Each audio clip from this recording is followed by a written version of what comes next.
আমরা চাচ্ছি এই মুহূর্তে যে ঘোষণাটি আসছে যে আমি কয়েকটি পয়েন্ট তুলে ধরবো। প্রথম কথা হচ্ছে, দেখেন, গত 21 তারিখ রাতের বেলায় মামলা হলো, আজকে 1 তারিখ, প্রায় 10 দিন হয়ে গিয়েছে, এখন পর্যন্ত কোনো আসামিদেরকে গ্রেপ্তার করা হয়নি। ইভেন এর মধ্যে দেখা গেছে যে আপনার যারা বিশেষ করে বাংলাদেশে আছে ডন এবং সামিরা, তাদেরকে প্রকাশ্যে মোটামুটি দেখা গিয়েছে।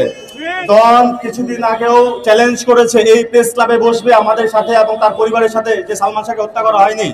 আজকে এই ডন কোথায়? আপনারা আমরা চাই।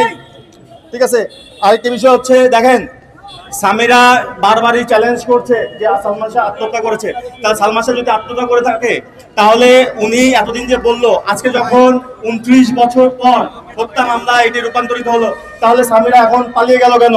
আজকে সকালে একটি গণমাধ্যমের নিউজে আমি দেখতে পেলাম যে সামিরার বাসায় গিয়েছিল, ওনারা এখন কোথায়? কেউ নেই বাসায়।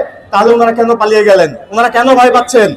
আরেকটি বিষয় দেখেন, তখন কিছুদিন আগেও মামলা হওয়ার 2 দিন পরও সে ওপেনলি তার ফেসবুক স্ট্যাটাস দিয়েছে যে সে 2-1 দিনের মধ্যে আত্মসমর্পণ করবে, এবং সে বলেছে সে বাসায় আছে।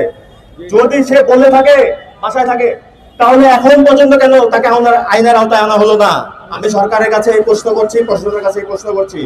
শেষ পর্যন্ত একটি কথা বলে যাই, এই হত্যা মামলা আমরা সুষ্ঠু তদন্ত এবং আসামিদের দ্রুত গ্রেপ্তারের আমি জানাচ্ছি। আরেকটি শেষ কথা আমার, আমরা চাই এই যারা এখানে ভক্তবৃন্দ আছি, সালমান শাহর মা এখনো জীবিত আছে, তিনি বয়স্ক মানুষ, অসুস্থ থাকেন, বেশিরভাগ সময় অনেক বয়স হয়ে গেছে, তার জীবদ্দশায় যেন সালমান শাহ হত্যার বিচার হয় এবং সেই আসামিদেরকে গ্রেপ্তার করে সর্বোচ্চ শাস্তি ফাঁসি অথবা যাবজ্জীবন সেটা কোর্ট বিবেচনা করে দিবে।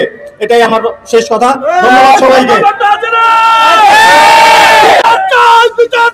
সালমান হত্যার বিচার চাই।